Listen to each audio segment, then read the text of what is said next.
La Norvège, territoire nordique de l'Europe, berceau des illustres vikings, a d'abord envahi. Cependant, lorsque la menace à l'est s'est dressée, comme tout le continent, elle s'est soumise à l'ennemi. Mais le guerrier du Nord au cœur vaillant ne laissera pas ses fjords majestueux aux mains des nazis. Sans trembler, la Norvège s'est levée pour défendre sa liberté, mais le combat est-il réellement fini ?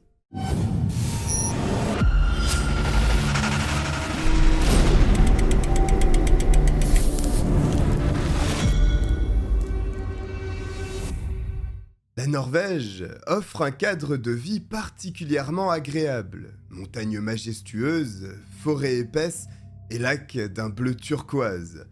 Sa topographie n'est pas l'unique avantage de résider dans ce pays scandinave. Le taux de criminalité y est particulièrement bas également. La Norvège est une nation paisible où il fait bon vivre. Durant l'été 2011, d'ailleurs, les Norvégiens profitent des vacances estivales qui viennent de débuter en ce mois de juillet. Le vendredi 22 de ce mois, à Oslo, la capitale du pays, tous ceux qui ne sont pas encore en congé n'attendent qu'une chose, la fin de la journée qui sonne l'entame de 2 jours de repos bien mérités. Les aiguilles pointent le milieu d'après-midi, tandis que la plupart des employés sont concentrés sur la tâche qui leur est affectée. À 15h18, une camionnette blanche de la marque Volkswagen parcourt les rues pour se garer à proximité d'un bâtiment. L'endroit est particulier, dans la mesure où il s'agit du bâtiment où siège le gouvernement norvégien. Des caméras de vidéosurveillance capturent la scène. Après que le véhicule utilitaire se soit garé, un homme en sort. Il est vêtu d'un uniforme de la police nationale, il est armé et quitte les lieux en marchant tranquillement à travers la rue et en plein jour. Évidemment, le lieu étant sensible, il y a une surveillance par caméra qui a repéré cet individu ainsi que son véhicule. Le stationnement n'étant pas approprié, l'un des agents de sécurité devant son écran s'attarde sur la plaque d'immatriculation. Il le fait parce qu'il a remarqué que l'homme était vêtu d'habits semblables à ceux d'un agent de sécurité et il s'apprête à téléphoner aux différentes entreprises afin d'obtenir des renseignements sur le véhicule et surtout son déplacement. 8 minutes se sont écoulées depuis que la camionnette s'est stationnée. Il est à présent 15h26, c'est un calme presque effrayant qui plane au-dessus d'Oslo, quand soudain, une puissante détonation déchire le silence ambiant. Les vitres se brisent, les débris volent et les bâtiments tremblent. Que s'est-il passé ? De nombreux habitants, commerçants ou passants, pensent d'abord à un tremblement de terre, un camion qui aurait percuté un bâtiment ou une fuite de gaz s'étant embrasée. En réalité, une bombe vient d'exploser en plein centre d'Oslo. La panique s'installe. Des personnes à l'intérieur d'un magasin essayent de sortir, mais la pluie de verre des vitres soufflée par l'onde de choc les empêche de quitter l'immeuble. Seulement, celui-ci va-t-il tenir ? À l'extérieur, les gens sont trop confus pour céder à la panique générale. Ils n'ont aucune idée de l'attitude à adopter, ne sachant pas réellement les événements qui viennent de se produire. Pourtant, l'attaque a ôté la vie à 8 personnes. Rapidement, le bruit des sirènes de secours couvre celui des alarmes incendie de tous les bâtiments s'étant déclenchés quelques minutes auparavant. Les secours sont démunis dans un premier temps, face à l'ampleur des dégâts inédits dans ce pays, pourtant si tranquille habituellement. D'abord, ce sont évidemment les dommages matériels qui sont impressionnants pour tous les policiers, pompiers et ambulanciers, débarquant minute après minute qui les marquent. Très vite, ils constatent aussi que de nombreuses personnes sont grièvement blessées. Pour vous représenter la puissance de l'explosion ainsi que les ravages qu'elle a causés, sa détonation a résonné à plus de 80 km du point d'origine. À l'endroit où la déflagration a eu lieu, il y a désormais un cratère. Et du véhicule piégé, il ne reste plus que le moteur. La situation est catastrophique. Les policiers prennent leur courage à deux mains, n'hésitant pas à pénétrer dans des structures menaçant de s'écrouler afin d'extraire le maximum de personnes pouvant être coincées, inconscientes ou nécessitant de l'aide. Dans ce malheur, il y a une bonne nouvelle néanmoins. Ce sont les vacances scolaires et la fin de semaine, signifiant ainsi que le taux d'occupation des bureaux est loin d'être total. Il est même plutôt faible, limitant donc les pertes humaines. Cependant, la peur est toujours présente. Si une bombe a explosé, pourquoi pas une autre ? Dans quelle direction faut-il aller pour être en sécurité ? Qu'y faut-il éviter pour ne pas perdre la vie? Personne n'a la réponse à ces questions hautement anxiogènes. L'emplacement du véhicule utilitaire, source de l'explosion, est analysé par les autorités aussitôt découvert, pour 2 raisons. La première, s'assurer qu'il n'y a plus de danger. Il pourrait y avoir un deuxième engin explosif, un agent bactériologique ou toute autre menace encore. La deuxième raison est évidente. Il s'agit de démarrer l'investigation afin de mettre la main sur l'assaillant pour qu'il ne recommence pas, ou le stopper s'il s'est lancé dans une mission manifestement létale. À l'intérieur de la camionnette est découvert l'origine de l'explosion. Une bombe fabriquée à l'aide d'1 tonne de produits chimiques servant en temps normal d'engrais pour les cultures, le nitrate d'ammonium. Seulement, l'assaillant l'a combiné à du gazole, transformant la substance en un explosif particulièrement redoutable. 94% de nitrate d'ammonium et 6% de gazole pour être précis. Pour les autorités, ce n'est pas une surprise qu'un tel matériau soit utilisé, le nitrate d'ammonium étant très accessible tout comme l'autre produit devant lui être combiné pour créer une déflagration. L'engin explosif, par sa puissance, a généré un lourd bilan. 8 morts, mais aussi 80 blessés dont le pronostic vital est engagé pour certains d'entre eux. Les alentours sont fouillés, afin de débusquer une autre bombe si elle devait exister. Il semble que la zone autour de laquelle s'est produite l'attaque soit désormais sûre. Ce que les autorités ignorent en revanche est qu'il ne s'agit que du début d'une folie meurtrière qui s'apprête à marquer l'histoire du pays, mais également du monde entier. La menace plane toujours et elle s'appelle Anders Breivik.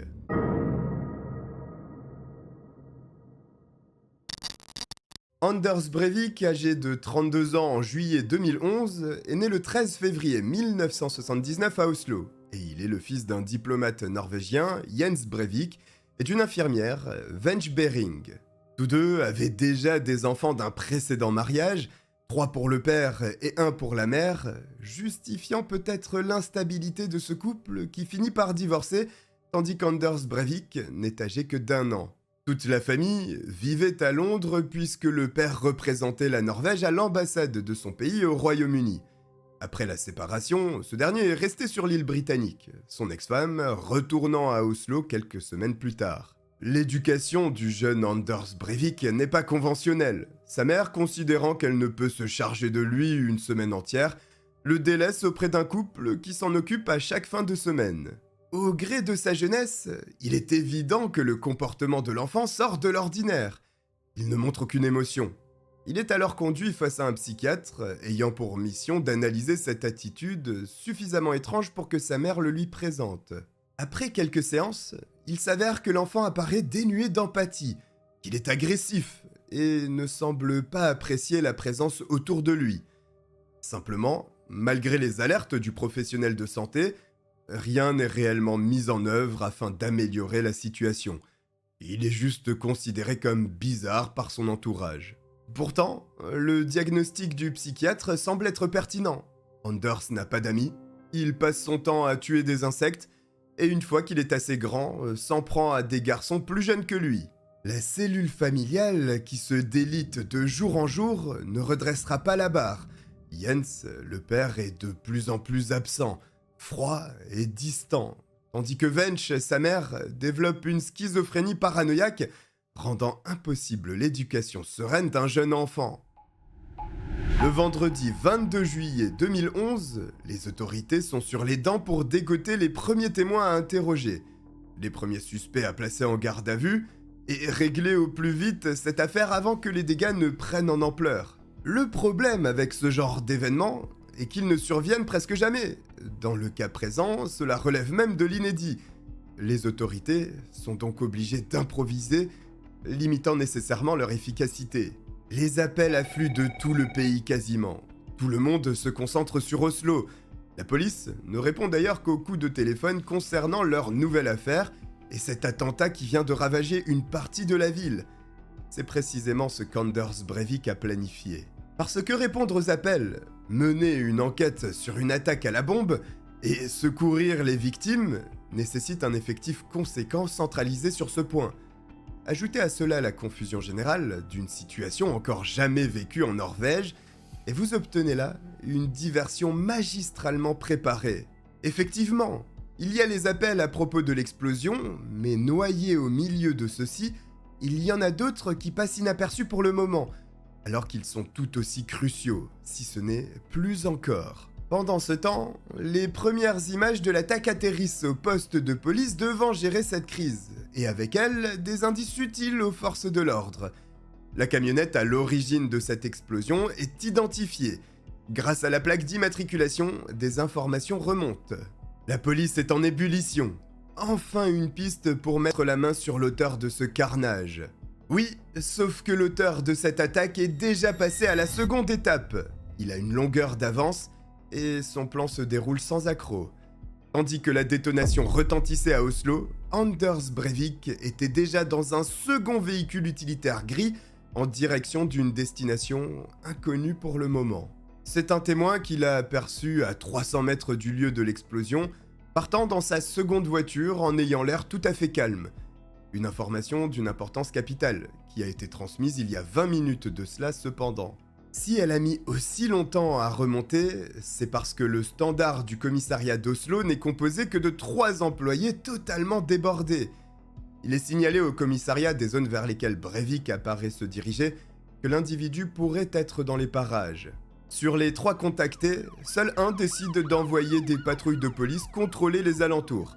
Des hélicoptères ont été réclamés, mais le poste de commandement a préféré donner la priorité aux recherches dans la zone de l'explosion plutôt que de suivre les dires du témoin. Ce qui est dommage, parce qu'après 40 minutes de trajet sans encombre sur l'autoroute, le second point de chute de Breivik semble être le lac Tyrifjorden où se trouve l'île d'Utøya. Ce n'est pas un hasard si cette île a été choisie, puisque ce 22 juillet, elle accueille le camp d'été du Parti travailliste qui réunit environ 600 militants qui ont pour tradition de se regrouper ici à cette période de l'année. Il faut bien reconnaître que l'île offre un cadre naturel magnifique, intime et idéal en vue d'un rassemblement de la sorte, en restant proche de la capitale du pays. Anders Breivik, une fois à proximité, continue à dérouler son plan méticuleux. Équipé d'un uniforme de police, il se présente aux employés de la compagnie gérant le transport vers l'île d'Utøya comme un agent de police venu transmettre les instructions des forces de l'ordre au regard des événements récents. Le ferry, qui se situe aux abords de l'île, est rapatrié afin de permettre aux faux agents de police de se rendre d'urgence sur le petit bout de terre. Là-bas, les gens profitent de l'été, ainsi que des activités proposées, bien que l'actualité préoccupante reste dans un coin de la tête de tous les militants, qui sont à des années-lumière de penser que eux aussi pourraient être des cibles, et à juste titre, qui seraient assez déterminés pour se rendre à cet endroit. Malheureusement, Anders Breivik l'est, notamment parce qu'il a des opinions politiques allant à l'opposé de ce que propose le Parti travailliste norvégien. Il est contre l'immigration, des considérations politiques qu'il porte depuis son adolescence, lorsqu'à 14 ans il rejoint le Parti du progrès norvégien dont la ligne de conduite est l'hostilité à l'égard des étrangers. Au sein de ce groupe, il tente de gravir les échelons, ayant les dents longues pour s'imposer comme le leader. Simplement, sa personnalité ne colle pas avec celle des autres membres qui ne l'envisagent à aucun moment comme un guide sérieux. Après 4 années, il finit par quitter l'organisation. Entre-temps, il avait rejoint un autre groupe de personnes qui s'amusaient à taguer les rues de la capitale. Lors de son passage, il est intéressant de noter qu'Anders était véritablement précautionneux à chacune de ses sorties organisées avec une précision d'orfèvre. Anders Breivik a beau être quelqu'un de dangereux, avec une idéologie poussée à l'extrême, il n'en est pas moins intelligent. Quand il a besoin d'argent, il n'hésite pas à se lancer dans une carrière de faussaire, reproduisant de fausses pièces d'identité, de faux diplômes et tout ce pourquoi on le sollicite. Son affaire marche plutôt bien, il fait très attention et n'est jamais attrapé pour ce délit. Cette rigueur dont il fait preuve, malheureusement, il a décidé de la retourner contre les citoyens de sa propre nation. Équipé de son uniforme de policier, ainsi qu'une énorme mallette, Anders Breivik embarque sur le ferry qui le dépose à précisément 17h17 sur l'île d'Utøya. Prétextant avoir été missionné pour la transmission de consignes de sécurité, il demande à être rejoint par le gardien de l'île ainsi que la responsable du camp d'été. 4 minutes plus tard, à 17h21, les 2 personnes convoquées par Breivik se présentent à lui. C'est alors qu'il dégaine une arme de poing avant d'abattre froidement ses 2 premières victimes sur cette île. Un vent de panique gagne la foule alentour. Les gens courent dans tous les sens. Les coups de feu retentissent à fréquence régulière sans s'arrêter. Breivik avance. Il se dirige vers la cafétéria remplie de jeunes gens qui ne sont pas au fait qu'un fou est en train de mitrailler à vue. À 17h23, Breivik atteint le bâtiment. Il y a environ 500 personnes regroupées dans cette petite zone. Le faux policier avance d'un pas tranquille, créant l'illusion qu'il fait effectivement partie des forces de l'ordre. Il marche en direction de la cafétéria lorsqu'il croise la route d'une jeune femme qu'il met en joue. Celle-ci se fige, ne comprenant pas la situation qu'elle est en train de vivre, mais n'a pas le temps de réagir. Elle est abattue par Breivik. L'horrible scène est aperçue par les nombreux jeunes à proximité qui détalent aussitôt après avoir saisi que leur vie est désormais en danger. Il est évident à ce moment que le but unique d'Anders Breivik est doter le plus de vie qu'il pourra au cours de son expédition mortelle sur cette île. Il abat 3 personnes supplémentaires devant le bâtiment de la cafétéria. À 17h31, il prend la direction des bois au sein desquels une grande partie des personnes sont allées se réfugier. 2 d'entre elles perdent la vie sous la pluie de balles. 2 autres sont gravement blessées et meurent quelques instants plus tard. Breivik voit la foule courir se cacher dans la forêt, mais il ne les suit pas. Son objectif à présent est de visiter l'intérieur du bâtiment de la cafétéria, où il sait que certains sont allés se barricader. Il entre pistolet à la main, en contrôlant les pièces dans lesquelles il se rend. 5 personnes sont tuées dans le réfectoire et 1 dans le couloir. Ce qui est impressionnant est le sang-froid d'un homme n'ayant visiblement aucune pitié à l'égard de ses concitoyens. Les jeunes gens qui sont parvenus à fuir le tueur essayent de quitter la cafétéria en sautant par les fenêtres pour se rendre dans la forêt. Breivik, quant à lui, longe un chemin conduisant vers les bois, toujours en tirant à vue, et les dégâts sont monumentaux puisqu'il est parvenu à tuer 25 personnes désormais. Et il n'y a toujours aucun signe d'une aide potentielle pour stopper ce monstre. Il arrive au sommet d'une colline dont le contrebas débouche sur une petite falaise. À cet endroit, des dizaines et des dizaines de personnes se cachent derrière la moindre pierre. Seulement, elles sont en partie prises au piège, dans la mesure où l'eau les empêche de fuir plus loin. Et manque de chance, quelques minutes plus tard, Anders Breivik se dresse sur la colline.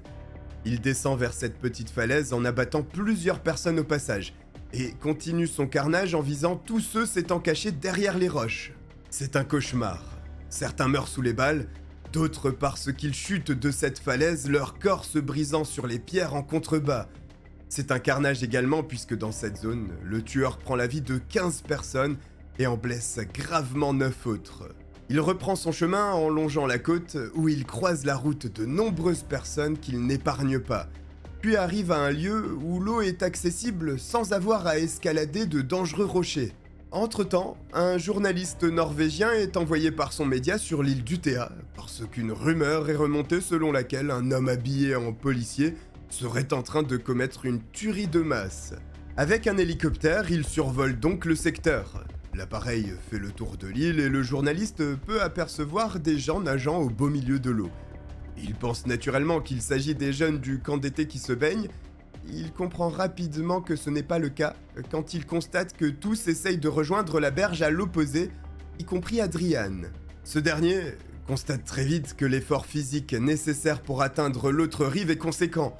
Trop pour lui, qui, comme les autres qui ont tenté à ses côtés, font demi-tour.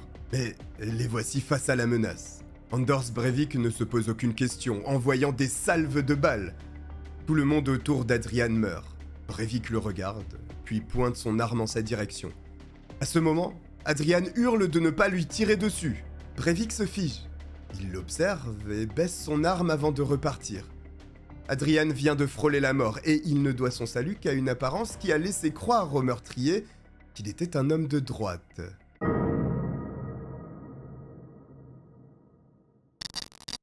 À l'âge de 27 ans, Anders Breivik ne réussit plus à écouler ses faux documents pour subvenir à ses besoins, ce qui le contraint à revenir auprès de sa mère qui lui offre un toit. Là-bas, elle est totalement à sa disposition. Il n'a rien à gérer, toutes les responsabilités pesant sur Vench, ce qui amène le jeune homme à passer de plus en plus de temps sur internet et à jouer à des jeux vidéo des heures et des heures durant, étant enfermé dans sa chambre.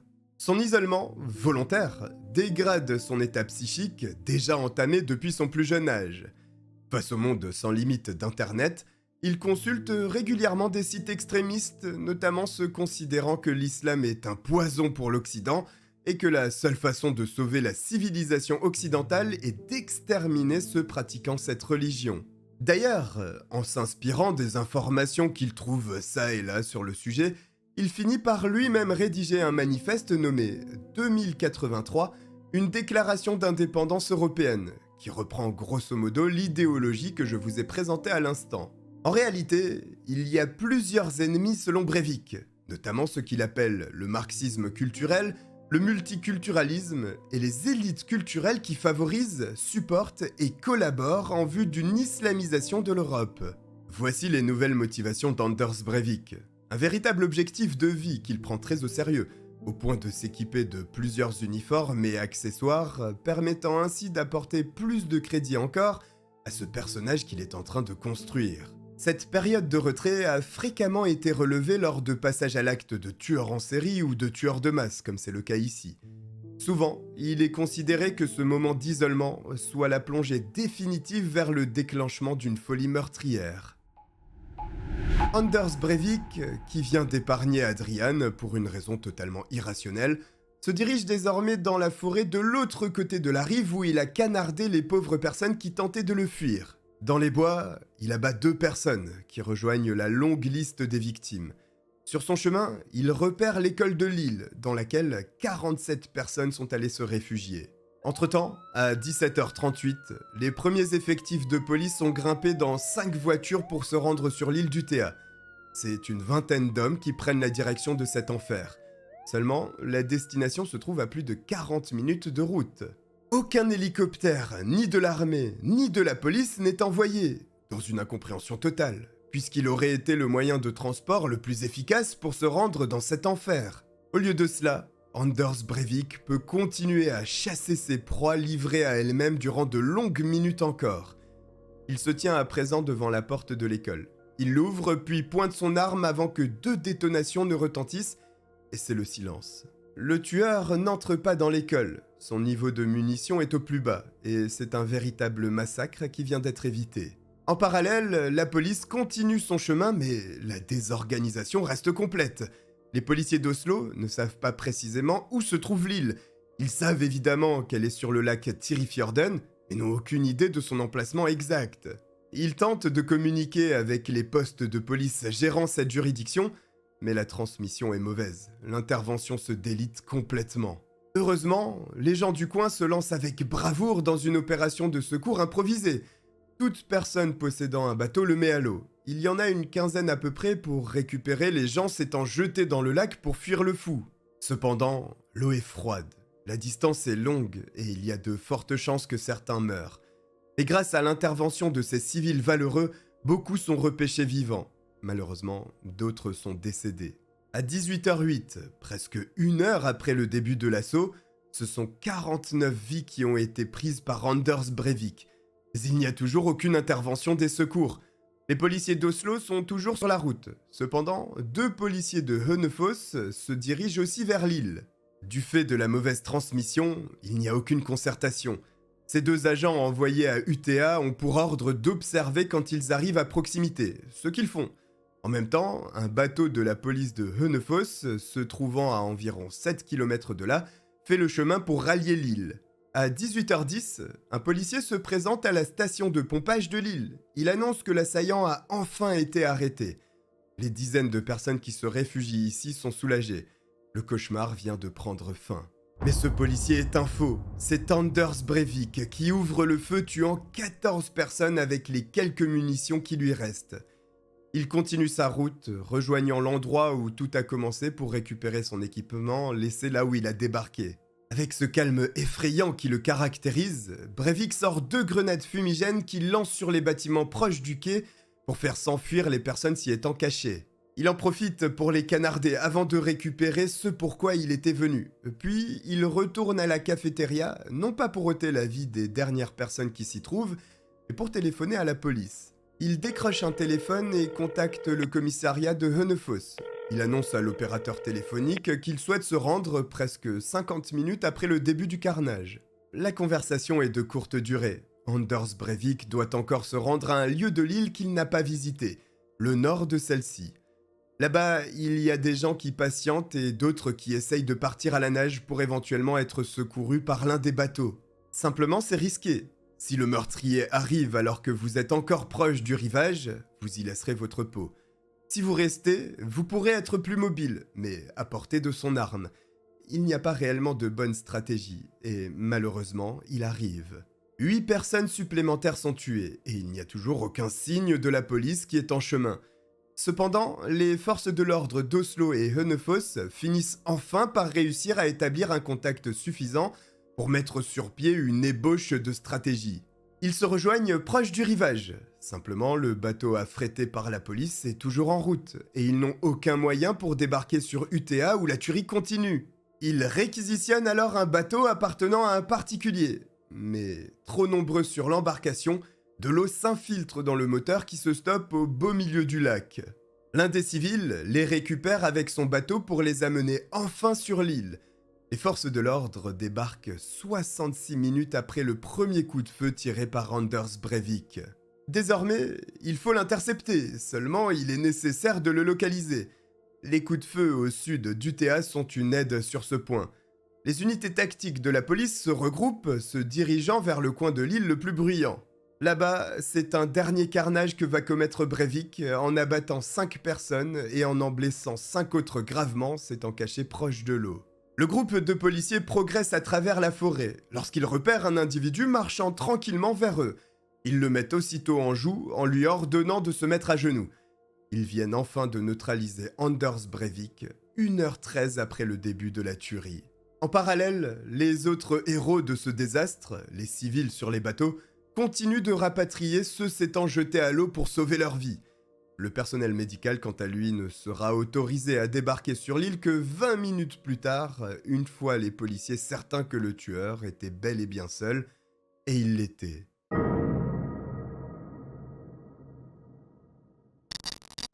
En un après-midi, Anders Breivik a tué 77 personnes en tout, 69 sur l'île d'UTA, auxquels s'ajoutent 8 décès lors de l'explosion à Oslo.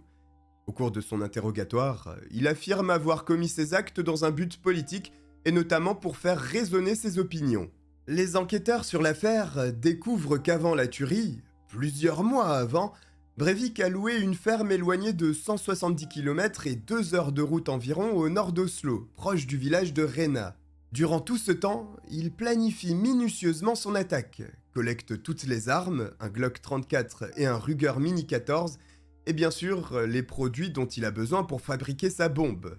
Il n'hésite pas non plus à se prendre en photo dans différents uniformes, notamment certains rappelant l'armée, comme s'il avait voulu lui-même faire partie des forces armées. La veille de l'attaque, le jeudi 21 juillet 2011, Breivik effectue un dernier repérage dans le centre d'Oslo, avant de préparer tout son équipement une fois de retour à la ferme. À sa planque, il est sur le point de mettre en œuvre un plan qu'il a préparé soigneusement depuis ces 11 derniers mois. Le vendredi 22 juillet, avant de se rendre à Oslo, il publie le manifeste de 1500 pages qu'il a rédigé, nommé 2083, une déclaration d'indépendance européenne. 1 heure plus tard, la tuerie la plus sanglante que la Norvège ait connue débute avec son lot de victimes incroyablement jeunes. La grande partie d'entre elles n'ayant pas atteint la majorité, et la plus jeune ayant perdu la vie à 14 ans seulement. Anders Breivik devra donc répondre de ses actes sordides face à un tribunal, et il a bien l'intention d'être la personne la plus active lors de son procès. Ce que recherche Breivik durant son procès n'est nullement d'être reconnu comme irresponsable de ses actes, car malgré la minutie avec laquelle il a planifié sa tuerie, la question se pose. Après tout, comment peut-on être sain d'esprit et ôter la vie à 77 personnes ? Le combat du jeune homme n'est pas là. Il souhaite construire son héritage, que l'on parle de lui, mais surtout des raisons qui l'ont poussé à commettre une telle horreur. Il perçoit son audience comme une voie royale pour faire passer son message aux yeux du monde entier. Et il est vrai que les yeux sont braqués sur lui. Dans un premier temps, des experts en psychiatrie évaluent Anders Breivik afin de déterminer s'il est apte ou non à être jugé pour les crimes qu'il a commis. Il semble qu'il y ait une dissonance chez les psychiatres. Finalement, il sera tout de même reconnu conscient des actes qu'il a commis.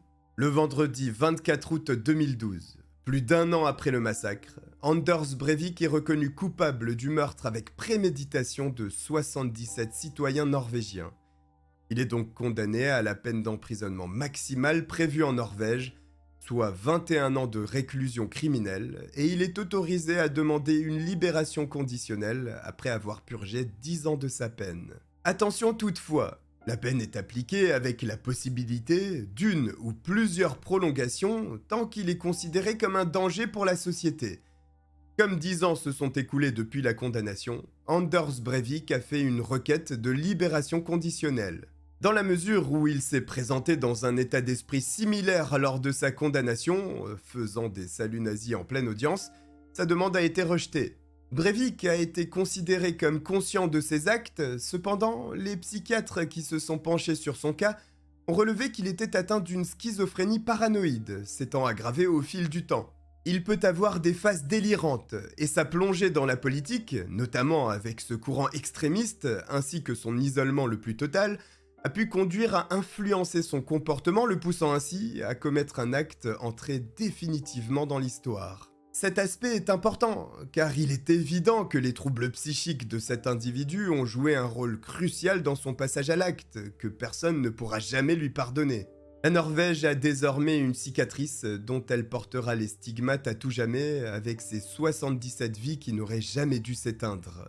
Voici pour cette terrible histoire s'étant déroulée en Norvège. Si vous avez apprécié que je vous la raconte, n'hésitez pas à vous abonner en activant la cloche et à me suivre sur les réseaux sociaux disponibles en description.